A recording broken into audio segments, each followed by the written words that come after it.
vamos a pasar a esto ¿qué es el síndrome coronario agudo? Es generalmente una consecuencia, ¿sí? Ahí está, si no se corta esto. Generalmente es una consecuencia de la acumulación de depósitos de grasas en las paredes de los vasos sanguíneos y estos vasos sanguíneos que transportan sangre, oxígeno y nutrientes a los músculos del corazón, ¿sí? Lo que hacen es eh, crear depósitos de grasa y estos se conocen como placas, nosotros lo vemos como placas, ¿ves? Son esos vasos que irrigan al corazón y estas arterias, ¿no? que irrigan al corazón, se van acumulando estas grasas y estas placas ahí, y cuando el depósito se rompe o se parte de forma de un coágulo, esto lo que hace, produce un bloqueo al flujo sanguíneo hacia ahí, hace que el corazón, el músculo cardíaco empiece a sufrir y empiece a colapsar, ¿no? Y a necrosar si no es tratado rápidamente. Así que lo que tenemos que tener en cuenta es cómo el suministro de sangre, de oxígeno, llega, ¿sí? a ese lugar. Bueno, lo que vamos a tratar de hacer es describir el síndrome coronario agudo como un espectro continuo de procesos patológicos relacionados, ¿sí? Describir y demostrar la clasificación que tenemos del síndrome coronario agudo sobre la base de un electrocardiograma.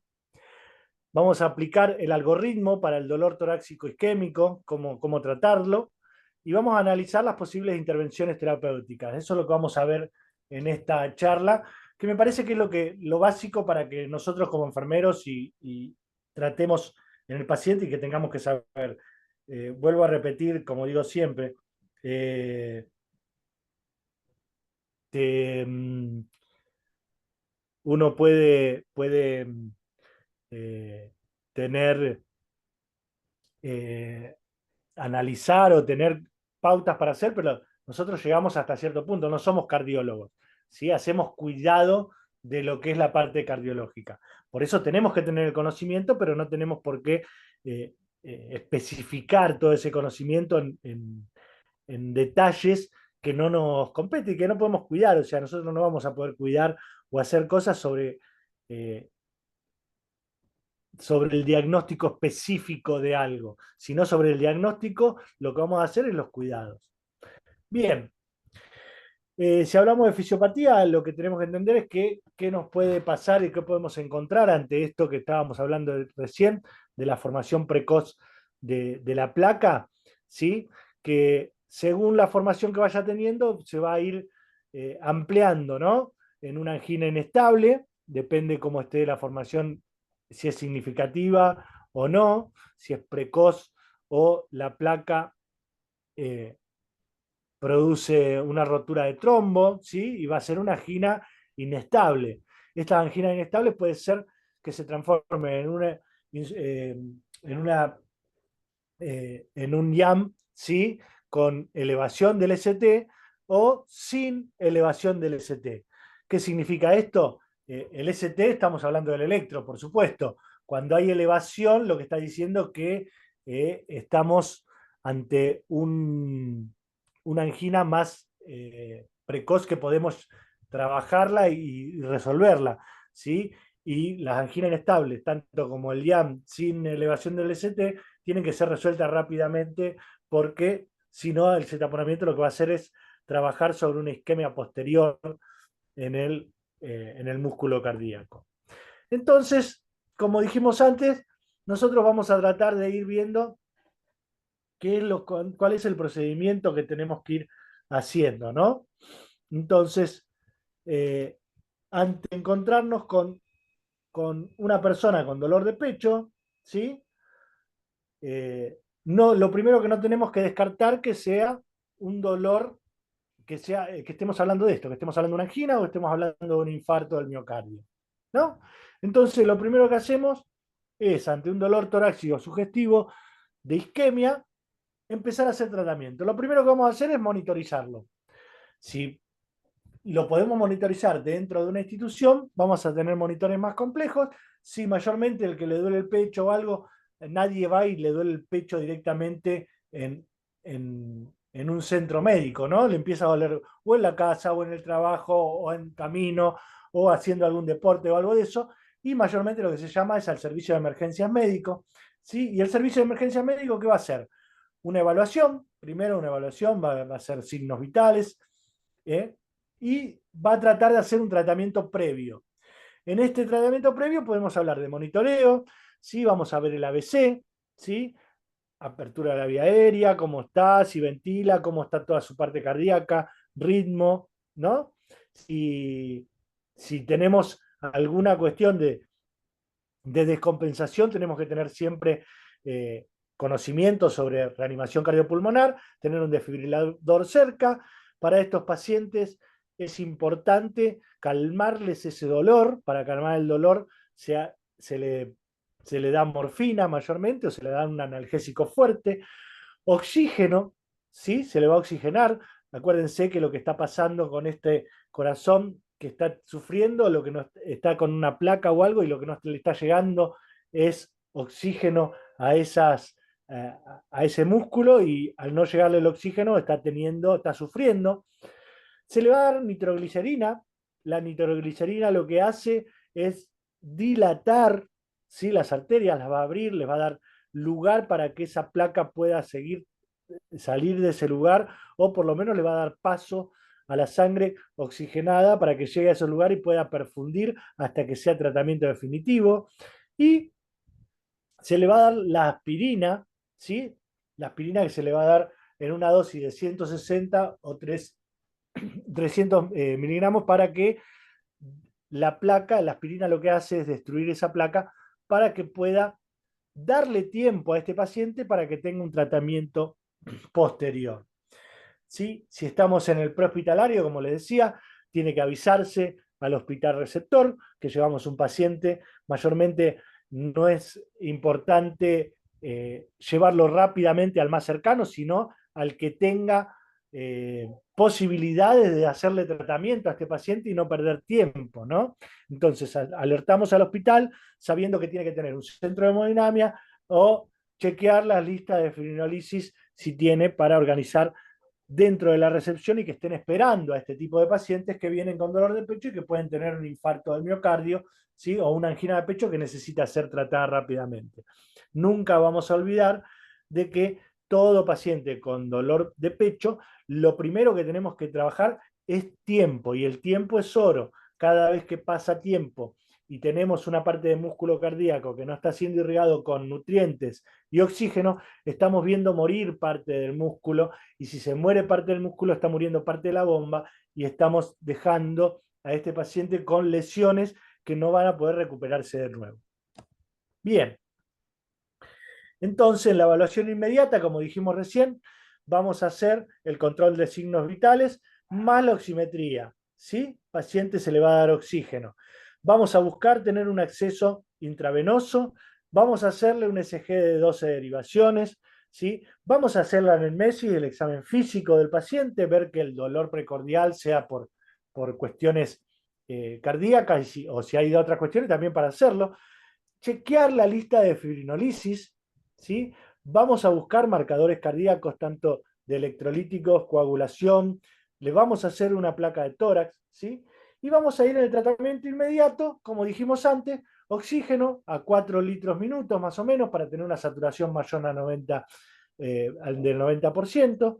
La nitroglicerina podemos usar sublingual, intravenosa o spray, ¿sí? Dependiendo de la que tengamos o la que utilicemos mayormente. Cuando estamos dentro de una sala de cuidados críticos, tanto en una guardia de eso, usamos la intravenosa. Sabemos que la nitroglicerina tiene efecto directo y se utiliza al tener la intravenosa. Lo que hacemos es, si no necesitamos pasarle más, lo que hacemos es apagamos. En cambio, tanto con la sublingual como la de spray, una vez que la ponen, queda en absorción y dura poco tiempo, pero tiene más duración en tiempo. Siempre es conveniente tener la intravenosa si podemos utilizarlo. Con el tema de la aspirina, como le decía, vamos entre 160 y 325 miligramos.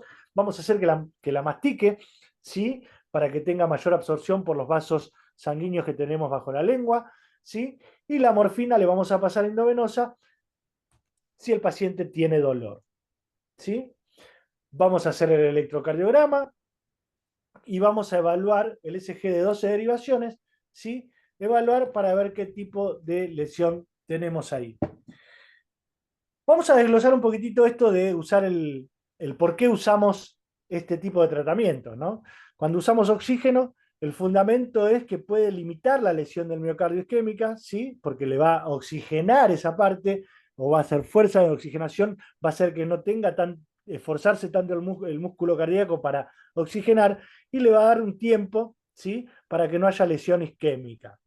El efecto sobre la morbilidad en el DIAN es desconocida, la verdad que no hay un efecto, pero lo que hace es que esté mejor perfundido de oxígeno las células cardíacas, por lo menos las que están recibiendo, y hace que haya menos esfuerzo del músculo para que tenga menos daño, nada más que eso.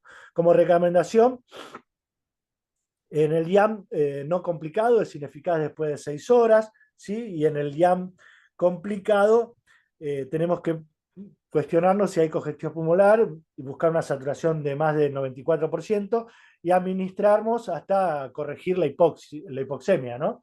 Se le va a dar oxígeno hasta corregir. Tampoco hay que ahogarlo porque cuando damos a mayor de 4 litros, acuérdense que no lo damos ya en bajo flujo, le estamos poniendo una máscara, las máscaras muchas veces a los pacientes los incomoda o los siente ahogarse, aunque uno le esté dando. Lo que tenemos que buscar es que este paciente esté tranquilo, confortable dentro de lo posible, porque está con un dolor y está con un músculo cardíaco que está sufriendo, no hay que hacerlo que se acelere más. Bien, eso con respecto al oxígeno. Si hablamos de la nitroglicerina, ¿sí?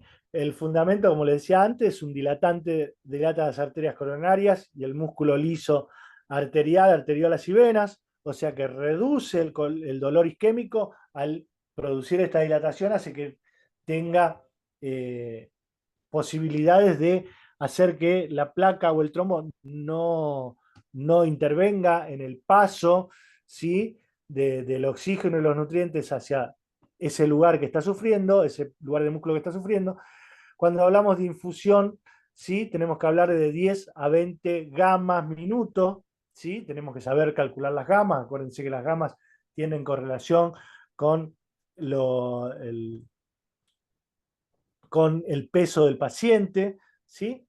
El objetivo es aliviar dolor, por supuesto, limitar el descenso de la TA a un 10% de la cifra inicial, ¿sí? Acuérdense que la nitroglicerina también, el NTG, hace que el paciente se hipotense, o sea que no baje muchos milímetros de mercurio. Si tenemos entre 30 por ciento o 30 milímetros de mercurio en el descenso de hipertensión, tenemos que empezar a regular el paso del NTG. No disminuir una tasa a menos de 90 miligramos, o sea, tratar de tener 90 como diastólica máxima, ¿sí? ¿Estamos? Sistólica, perdón. Una TA sistólica de 90 miligramos de mercurio. Bien. Las contraindicaciones. Siempre que veamos este tipo de pacientes, no dejemos de ver todas las contraindicaciones que puede haber. Pacientes, nosotros tratamos un paciente que está en peligro de muerte. Entonces, cada cosa que vamos a ponerle, cada acción que vamos a hacer, tenemos que ver cuáles son las contraindicaciones. Las contraindicaciones es que tenga una TA sistólica menor a 90, ¿sí? Tener precaución, mantener una TA siempre entre 90 y 100 es ideal para estos pacientes. O sea, no hay forma de perfundir si no hay presión de perfusión. Entonces, necesitamos que tenga presión, pero también sabemos que esta presión lo que está haciendo es enclavar esa placa en el lugar. Entonces, tenemos que buscar entre 90 y 100 que sea la TA estimada en estos pacientes. Cuando tenemos una bradicardia, ¿sí? De menor de 50 latidos por minuto o una taquicardia de 100, tener precaución y tratar de llevar una frecuencia cardíaca entre 50 y 100 y 60 latidos por minuto es lo ideal. O sea, que ese corazón no esté forzándose tanto en una bradicardia como en una taquicardia.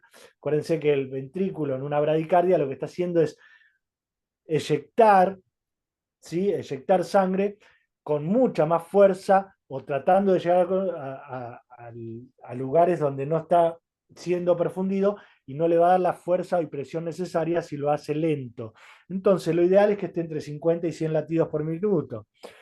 La ingesta de inhibidores de fosfodiesterasa en las últimas 24 horas va a inhibir el tratamiento de la nitroglicerina, o sea que si estuvo ingiriendo, no puede usarse nitroglicerina. ¿Está? ¿Sí?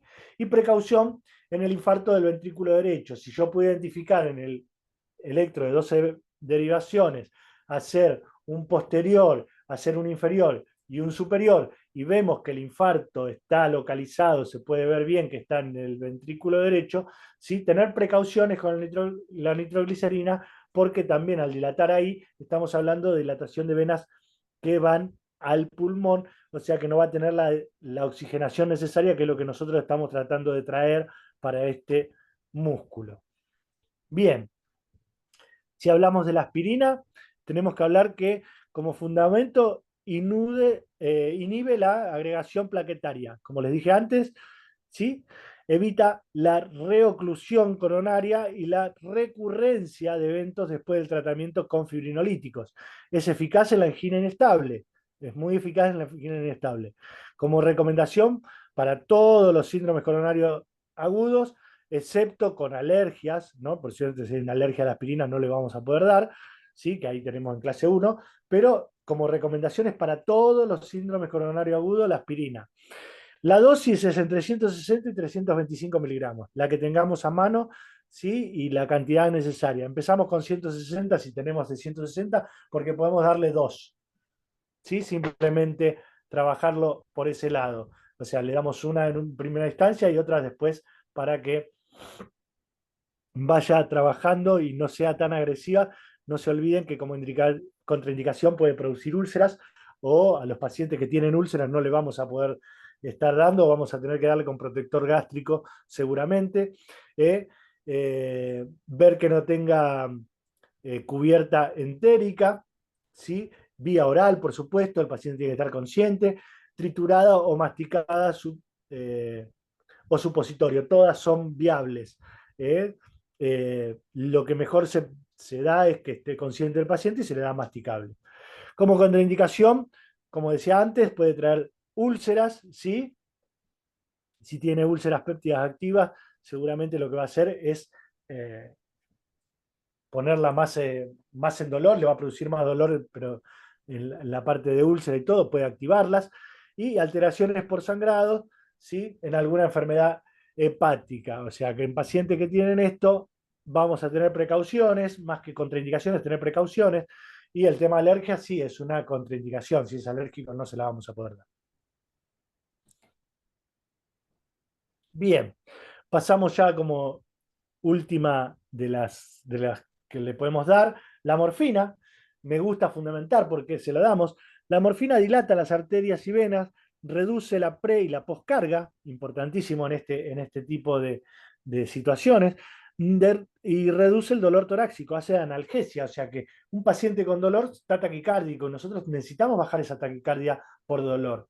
Reduce el requerimiento de oxígeno también la morfina, o sea que va a necesitar menos oxígeno y es lo que le está pasando a este músculo en ese momento, que está recibiendo menos oxígeno, o sea que va a confortar ese músculo, va a poner al paciente en un estado de más tranquilidad y nos va a dar tiempo para poder perfundir esas zonas y llegando a hemodinamia o reperfusión por fibrinolíticos.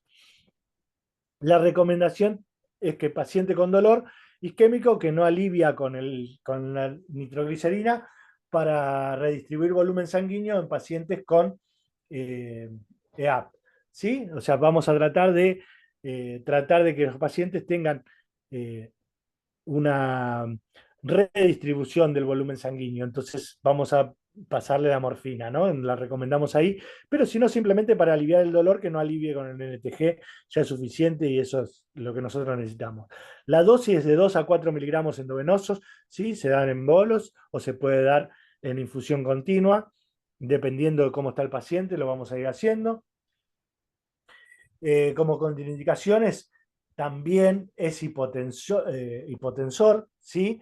si nosotros tenemos un paciente con hipotensión o sospecha de hipovolemia, tener cuidado, ¿no? Tener precauciones. En caso de hipotensión, administrar sobre solución fisiológica en 200 o 500, ¿sí? Y lo ponemos a pasar para ver nada más cuándo le va bajando el dolor. Con precaución en ángulo inestable, ¿sí? En ángulo inestable es tener cuidado. Los ángulos inestables son pacientes inestables, tener cuidado porque no nos va a referir dolor y como estamos pasando, o vamos a minimizar el dolor y no vamos a poder hacerle una evaluación efectiva. Siguiendo con el tratamiento, vemos una evaluación inmediata, tenemos que hacerla antes de los 10 minutos, como decíamos antes, ¿sí? Hacíamos todo este tratamiento que venimos hablando, ¿sí? Control de signos vitales, oximetría, acceso no venoso, SG, anestesia, ¿sí? Chequear lista de fibrinolíticos, ver qué se le puede dar, qué tenemos o si se le pueden dar al paciente, ¿no? Porque hay pacientes que se les pueden dar y no, ahora vamos a ver cuáles son. En un laboratorio buscar los marcadores cardíacos, electrolitos y coagulación, placa de tórax, se le hace el tratamiento inmediato con oxígeno, nitroglicerina, aspirina y morfina, la evaluación del electro de 12 derivaciones y ahí nos quedamos pensando, ¿no? ¿Y ahora qué sigue? ¿Qué hacemos? Y bueno, vamos a empezar a buscar los criterios de diagnóstico. Como dijimos, si tenemos un laboratorio, ¿sí? Vemos las enzimas son altas, ¿sí? Tiene dolor de pecho, el dolor de pecho inespecífico, mareos, ¿sí? Que puede ir hacia un brazo, ¿no? Y en el SG podemos o no encontrar elevación del ST, como vemos en el electro que tenemos abajo, y con dos de estos tres criterios que tenemos que tener, ¿sí? Estamos hablando de un síndrome coronario agudo, ¿sí? Podemos empezar a tener un diagnóstico para efectuar cuidados y tratamiento. Entonces, en la cinemática, la elevación de los marcadores, ¿sí? A tener en cuenta que los puntos de corte para el dosaje tiene que ver en tiempo, ¿sí? Y tiene que ver en cantidad. Si las troponinas, ¿sí? Están elevadas entre 3 y 12 horas, el LDH, ¿sí? La CPK, ¿sí? CPK-MB, 3 a 12 horas, ¿sí? La mioglobulina de 1 a 4 horas, pero como marcador, a mí de entrada me está marcando dentro de las 6 horas, ¿sí? Que yo, elevación de alguno de estos, estamos, ¿sí? Tenemos que trabajar y ver que los días post-YAM, ¿sí? La cinemática de elevación vaya en bajada tranquila, ¿no? Cuidados continuos del paciente y para ir viendo.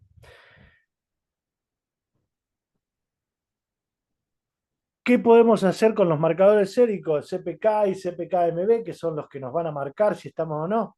Y tenemos que tener que es un uso ampliamente difundido. Nosotros teniendo esto lo podemos hacer, tiene bajo costo, es mayor especificidad para la MB, ¿sí? Para descartar un YAM deben realizarse dosajes seriados, hay que hacer varios, ¿sí? Y en ausencia de otra causa que lo justifique, su elevación debe ser considerada de origen cardíaco. No hay, o sea, nosotros donde vemos elevación no podemos descartar, tenemos que automáticamente saber que estamos ante un YAM. Y teniendo dos de los motivos que hablamos antes, estamos hablando de que tenemos que hacer tratamientos sobre eso. Con la troponina, ¿sí? Podemos hablar de cardio, es una cardioespecífica, normalmente ausente en plasma, ¿m?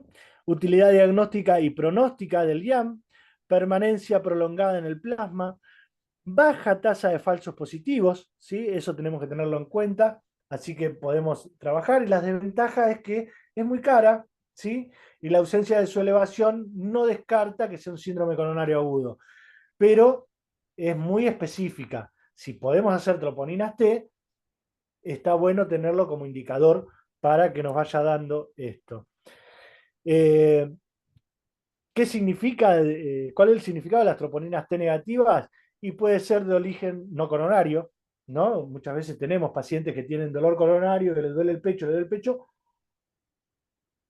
y cuando le hacemos la troponina nos da que es negativa y puede ser que no sea coronario, o sea que hay que seguir estudiando ese paciente. Magnitud de poco significado del evento, no se llega a elevar las troponinas, o sea, si el evento fue transitorio o el evento de este IAM no es significativo, lo que está pasando es que no va a elevar las troponinas, ¿sí? Poco tiempo, la troponina necesita un tiempo de ventana, ¿no? Para hacerlo desde el comienzo del dolor, y si está fuera de esa ventana, no nos va a dar troponinas positivas, y debe realizarse al dosaje de troponina luego de las 6 a 8 horas del comienzo del dolor. Entonces, una T negativa no descarta que haya un síndrome coronario, solo sugiere mejor pronóstico que el paciente con troponinas positivas. Lo que nos está diciendo es que si tiene troponina negativa, y nos está dando tiempo o el paciente todavía tiene mayor posibilidad de estudio antes de hacer acción directa. Entonces, teníamos, ¿sí?, que le hacíamos un SG de 12 derivaciones y ahí lo que teníamos que ver era esto. Si el SG me daba que era un SG normal, ¿sí?, tengo que ver si hay cambios no diagnósticos del ST u onda T, ¿no? Tengo que seguir mirando el electro y ver si esto determina que es un Angor inestable de riesgo intermedio o bajo.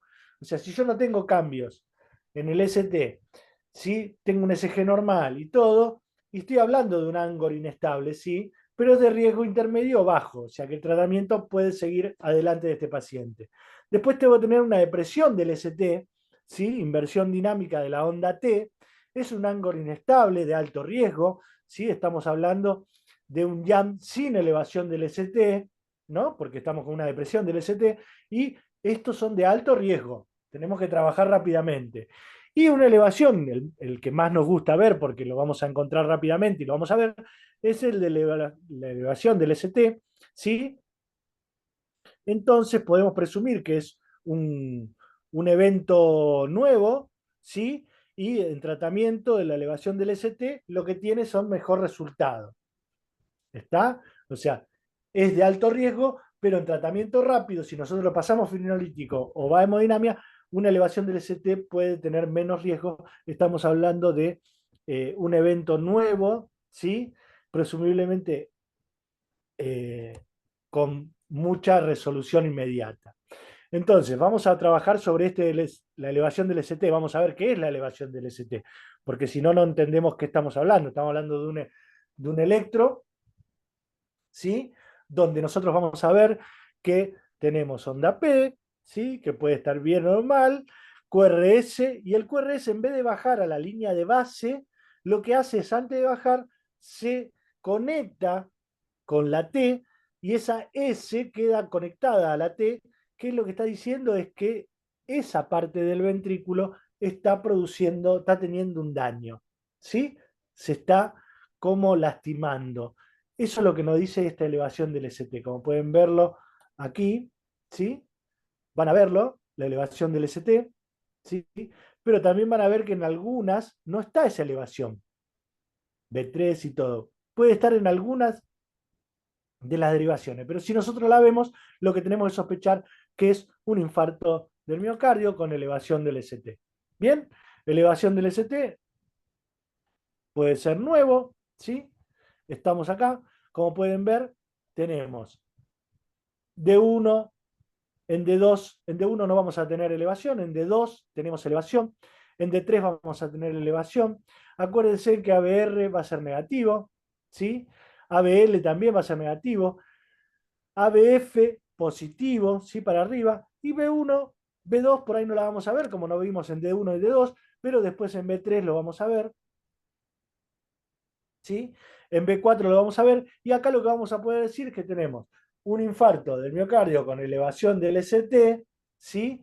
Que es inferior o lateral, para darle más especificación de dónde es, pero el tratamiento es el mismo. ¿Bien?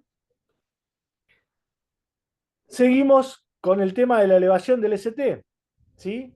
¿Qué vamos a hacer? Vamos a ver el infarto con elevación del ST, ¿sí? Lo decretamos como nuevo, ¿sí? Vamos a ver si hacemos un tratamiento adyuvante o una estrategia de reperfusión. Tenemos que elegir, ya tenemos el diagnóstico y tenemos que empezar a elegir tratamiento. ¿Qué tratamiento tomamos? Y esto es importante. de tener en cuenta, porque el tratamiento adyuvante, ¿qué es? Darle beta bloqueantes, clopidogrel, heparinas. ¿Mm?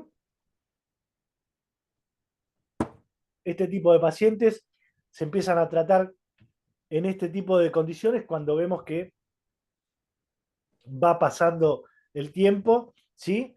Y queremos comenzar con este tipo de tratamiento para poder llevarlo a tener una frecuencia y ver que tenga respuesta, ¿no? ¿Para qué usamos estos beta bloqueantes? El fundamento de por qué lo usamos es porque disminuyen el consumo del miocardio de oxígeno, aumenta la probabilidad de salvar el miocardio y disminuyen incidencia en la fibrilación o en algún evento, ¿sí?, ventricular. Las contraindicaciones son que la frecuencia cardíaca sea menor de 60, si la presión arterial sistólica sea menor de 100 miligramos, eh,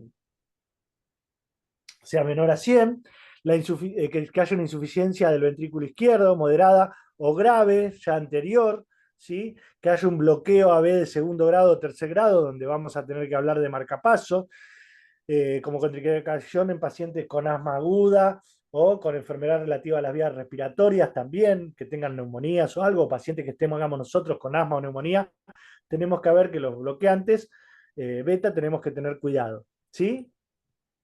Y beneficios, ¿sí? Reducción del 23% de la mortalidad a largo plazo. O sea que si podemos usarlos, los usamos y los ponemos. El clopidogrel, ¿sí? Es un antiplaquetario. Recomendaciones en pacientes con intolerancia a alergia de la aspirina. ¿Sí? Tenemos que ver que hay pacientes que no pueden tomar aspirina, tenemos el clopidogrel y lo usamos en estos pacientes. Como contraindicación, no hay que administrarlos, ¿sí?, a pacientes que sangren o que tengan sangrados patológicos o activos, no administrar en caso de síndrome coronario agudo si está programada la cirugía de revascularización, ¿sí? No lo vamos a dar porque lo estamos antiplaquetando y nosotros vamos a ir a revascularización de entre los 5 o 7 días siguientes, y la dosis de carga es de 300 miligramos, y luego vamos a hacer un mantenimiento día de 75 miligramos día. ¿Está? ¿Y para qué la heparina? La heparina sigue siendo venosa a pacientes sometidos a tratamiento de revascularización quirúrgica, ¿sí? Eh, a pacientes que reciben alteplasa, retaplasa o teneteplasa, ¿sí? Y endovenosa también para pacientes tratados con fibrinolíticos no selectivos. Bien, que tienen mayor riesgo de embolización sistémica. O sea, la heparina es para que no embolicen los pacientes y se tiene que pasar. Se pasan en 5.000 unidades, ¿sí?, día. Bien.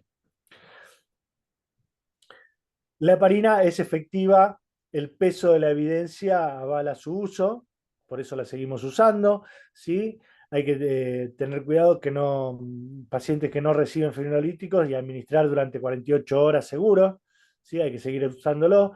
Es efectiva, avalada por evidencia menos definida en pacientes en caso de pacientes con IAN sin elevación, ¿sí?, con litio y con edad de mayor de 75 años, sin disfunción renal. Hay que tener cuidado con eso. Si no hay disfunción renal, ¿cómo vamos a estar? Pero tener cuidado, no es que no hay que darla. Y no es favorable y posiblemente nociva en caso de infarto de pacientes con difusión renal o en casos también, pero vuelvo a decirlo, no favorable, no es que no haya que darla. Bien, si hablamos de IECAS, sí, en el tratamiento, la fundamentación es reducir la mortalidad, ¿sí?, y la incidencia de la isquemia crónica en los pacientes, ¿sí?, asociados a IAM. Previene el remodelado anómalo del ventrículo izquierdo y retrasa la progresión de la insuficiencia cardíaca. O sea que los IECAS son importantes, ¿no? Como contraindicación no se le puede dar a pacientes embarazadas, en angioedemas tampoco, en presión sistólica menores de 100 miligramos de mercurio o menor de 30 del basal, insuficiencia renal o estenosis bilateral de la arteria renal, ¿sí? No podemos trabajar con IECA en estos pacientes. Hipersensibilidad o hipercalemia tampoco vamos a trabajar con la IECA. Las estatinas, como inhibidores, lo que vamos a hacer es reducir la incidencia del reinfarto en angina recurrente o rehospitalización de los pacientes con ataque cerebral de los pacientes. Le vamos a pasar estatina, se recomienda el inicio rápido. Si el paciente ya lo está recibiendo, por supuesto, entre el tratamiento, seguir dándoselo, no bajársela. Entonces, todo esto podemos tratarlo en nuestros pacientes, pero también tenemos la estrategia de perfusión en los pacientes. Vamos a tener que evaluar en esto que tiene que ser menor a 12 horas. ¿Sí? El tiempo tiene que ver, el tiempo transcurrido de la aparición de los síntomas y el riesgo de fibrinolisis tiene que ver con eso. Nosotros no podemos reperfundir a un paciente ya pasadas las 12 horas, el daño ya va a ser irrecuperable. ¿Sí? Vamos a seleccionar la estrategia. ¿Qué vamos a hacer? ¿Fibrinolisis o intervención coronaria percutánea? Esto es importante y definirlo rápidamente porque la fibrinolisis va a tener buenos efectos cuanto antes la pongamos. Como les decía antes, el tiempo de reperfusión es importante y tiene que ser pronto. Seleccionar la estrategia de reperfusión. ¿Cómo la seleccionamos? ¿Por qué? Bueno, tenemos que ver por qué. ¿Sí?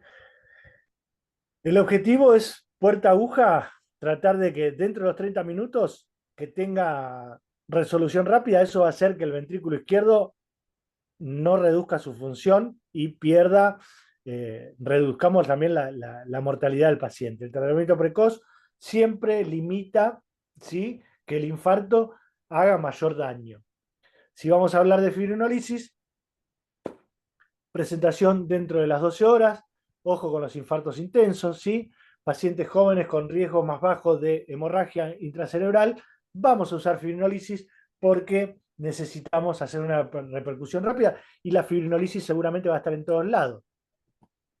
¿Sí? Como beneficio, según la edad, ¿sí? Pacientes mayores de 75 años, beneficio absoluto similar, pero con mayor riesgo de hemorragia intracerebral. O sea, el beneficio según la edad, a menores de 75 años no va a haber tanto problema. A mayores de 75 años va a tener eso. ¿Qué puede ser perjudicial? Y una depresión del segmento ST, excepto un infarto de miocardio posterior, pacientes con más de 24 horas de dolor, estamos hablando de más de 24 horas, va a ser perjudicial pasarle fibrinolisis, o sea, vamos a tener más posibilidades de sangrado que de solucionar o salvar parte del corazón. Y una presión sistólica mayor a 175 va a hacer que le va a dar más posibilidades de sangrado, ¿sí? Al llegar a la sala de emergencia, lo que tenemos que hacer es tratar de reducir esa presión sistólica y para pasar por fibrinolíticos. Contraindicaciones absolutas de pasar fibrinolíticos, ¿sí? Son hemorragias intracraneales previas, ¿sí? Dentro de los 3 meses a 6 meses, si tuvo alguna hemorragia intracraneal, no le vamos a poder pasar porque va a resangrar. Lesiones estructurales vasculares cerebrales, pacientes con lesiones no le vamos a pasar porque vamos a lastimar. O sea, el que hace el fibrinolítico es como que destapa cañerías y si esto estaban tapadas por placa o está siendo acondicionadas o están débiles, seguramente las va a romper y las va a lastimar. ACV isquémico en los 3 meses previos, sospecha de disección de aorta, hemorragia activa o diatesis hemorrágicas. ¿Sí? Si hay hemorragia no vamos a poder pasarlo. Traumatismo craneal o facial significativo dentro de los 3 meses previos, tampoco vamos a pasar fibrinolíticos. Y es absoluto, si tiene esto, no vamos a pasar fibrinolítico, vamos a tener que buscar la otra estrategia de reperfusión. ¿Sí? Como contraindicaciones relativas de pasar fibrinolíticos, tenemos que la presión arterial sea mayor a 180, ¿sí? y la diastólica a 110. Lo que vamos a hacer en estos pacientes, seguramente vamos a tratar de bajarle un poco la presión, tampoco, no tanto, porque esta presión también es compensatoria, está tratando con esa presión de perfundir los sectores que no están siendo perfundidos, pero tenemos que bajarla menos porque un fibrinolítico con este tipo de presiones seguramente va a producir un daño. ¿Sí? Hipertensión crónica grave mal controlada tampoco es relativa. Si tenemos un ACV isquémico de hace más de 3 meses, ¿sí? O demencia en el paciente, y vamos a ver riesgo-beneficio. ¿Sí? Si el beneficio es salvarle la vida al paciente, bueno, vamos a ver qué tipo de sangrado podemos después también tratar. RCP traumático o prolongada mayor a 10 minutos, o cirugía mayor a 3 semanas, menor a 3 semanas, también va a ser relativa, dependiendo de qué cirugía es y por qué tuvo un RCP de trauma, ¿sí? Tenemos que ver por qué y qué le pasó, dónde fue, ¿no? Hemorragias internas recientes de 2 a 4 semanas, si vemos tuvo algún sangrado previo entre las 2 y 4 semanas, tenemos que ver qué es lo que sangró. Punciones vasculares no comprensibles, ¿sí? Porque va a sangrar por ahí. Lo que pasa es que nosotros podemos controlarlas. Exposición previa o reacción alérgica a la streptokinasa previamente, bueno, porque es relativa y porque si es lo que le va a salvar la vida, trabajaremos la alergia también sobre eso. El embarazo también, si un embarazo con una persona que se va a morir no va a seguir tampoco el embarazo, o sea que es relativo. Úlceras pépticas activas, utilización actual de anticoagulantes, todo esto es relativo, o sea, vamos a ver riesgo-beneficio. ¿Sí? Cómo estamos con el paciente. Si no puede ser otro tipo de tratamiento y no lo puede hacer de otra forma, y vamos a ver si lo usamos o no. Va a depender también de la decisión del equipo del lugar. Si hablamos de repercusión, seguimos por la fibrinolisis, tenemos la streptokinasa o la RTPA. ¿Sí? Esto más que nada como dato de cómo lo damos, son dosis de 1.500.000 unidades internacionales diluidas en solución fisiológica al 100 y se infunden en 30 a 60 minutos, en lo que es la estreptokinasa, y la RPA, que seguramente RTPA, que seguramente van a usar más, sea una dosis en bolio de 15 miligramos, después se le da 0,75 miligramos kilo a 50 miligramos máximo en 30 minutos y después se da en 60 minutos de 0,50 miligramos kilo a máximo de 35 miligramos en 60 minutos. Como dosis máxima total tenemos que buscar que sea de 100 miligramos, ¿sí? No más de eso, pero pasado en una hora total. ¿Bien?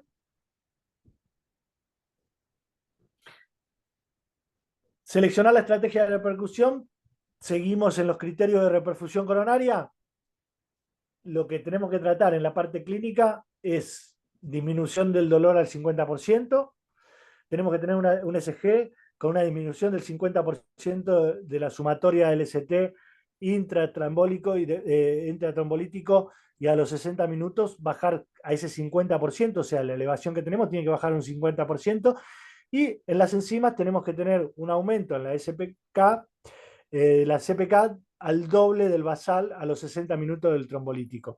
Con 2 de 3 de estas que tengamos, vamos a ver la efectividad del tratamiento con fibrinolítico. Si no, vamos a tener que seguir viendo cuáles van a ser las estrategias para trabajar. ¿Cuáles son los efectos colaterales que podemos encontrar? Podemos tener hemorragias, ¿sí? Podemos encontrarnos con hemorragias mayor a 0,4 a 0,5 en la parte del cerebro, menor del 70% del sitio de punción, ¿sí? Hipersensibilidad podemos tener, hipotensión del 20%, reducción de goteo y expansión con fluidos, ¿sí? Todo esto puede pasar y bueno, tendremos que seguir tratándolos después, pero si el fibrinolítico da los efectos necesarios de reperfusión, estamos dentro de eso. Y por supuesto, si no da resultado nada de esto, vamos a tener que ir a la intervención coronaria percutánea, ¿sí? Esta permite restablecer la permeabilidad muscular y el flujo normal con una tasa de éxito del 90% en los centros con experiencia. O sea que si tenemos la posibilidad de meter a un paciente a, a una intervención coronaria percutánea, siempre es mejor. ¿sí? Es más eficaz en pacientes con shock cardiogénico, ¿viste? Menores de 75 años, si se realiza en menos de las 18 horas del comienzo del shock y menos de 36 horas del comienzo del infarto del miocardio. ¿Sí? Paciente con indicación de reperfusión, pero contraindicación de tratamiento fibrinolítico es clase 1. Si tiene contraindicación, busquemos un lugar con hemodinamia porque es el lugar indicado para estos pacientes, porque si no van a tener daños y posiblemente pueden llegar a la muerte. En la intervención percutánea, pacientes con antecedentes de CRC previa que pueden ser haber sufrido recientemente la oclusión de un puente venoso, o sea, si se le haya hecho una intervención previa, puede tener, ¿sí? que sea eh, paciente para tener en cuenta si la hacemos o no, paciente con un posible IAN intrahospitalario presenciado con rápido acceso a un servicio de cateterismo es clase 2B, o sea, se puede entrar o no, dependiendo del paciente, tiene que ver con todo lo que vimos antes. Pacientes que reciben tratamiento fibrinolítico pero no muestran reperfusión y se presentan a continuación con los síntomas de vuelta, ¿sí? Todos estos pacientes van a estar y tienen como objeto, ¿no? Una puerta balón de 90 minutos, o sea, tenemos que meterlos rápidamente. Entonces, volvemos a lo que hacíamos, ¿sí? Todo paciente que tenga un ángulo inestable, que tenga una elevación del ST o no elevación, pero que sea de alto riesgo, y todo puede llegar a trabajar y hacer una reperfusión tanto de un lado del otro. Lo que vamos a buscar como resultado es una estratificación del riesgo y que esté evaluándose cuáles son los resultados posteriores, cómo queda ese corazón y cómo es tratado.